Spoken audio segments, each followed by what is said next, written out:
नमस्कार, मी लतिका। आज मी तुम्हाला जेवताना खाण्यासाठी मस्त अशी रेसिपी बनवून दाखवणार आहे। त्यासाठी बघा एक छोटं वाडगं घेतलेलं आहे। त्याच्यामध्ये एक मीडियम आकाराची काकड्याची उभी पातळ कापून घेतलेली आहे बघा। त्यात टाकणार आहे एक छोट्या आकाराचं गाजर, त्याची पण साल काढून बारीक कापलेले आहे। काकडीची पण साल काढलेली आहे आणि कापून घेतलेली आहे। गाजर छोट्या आकाराचं घेतलेलं आहे।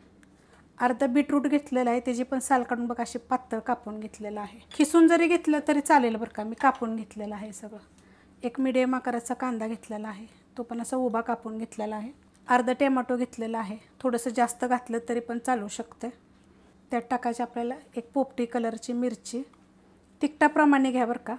जसं तुम्हाला तिखट आवडलं तर थोडीशी जास्त टाकली तरी पण चालू शकते। त्यात टाकणार आहे मी कैरी, ही तोतापुरी कैरी आहे बघा, अशी खिसून घेतलेली, वरची साल काढून खिसून घेतलेलं आहे।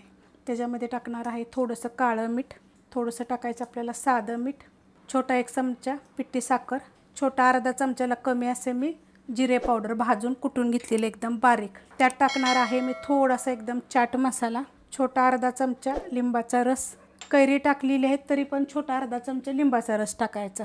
त्यात टाकणार आहे मिरची पावडर, कलरवाली पण आहे आणि तिखटवाली पण आहे, अशी थोडीशीच मी घेतलेली आहे।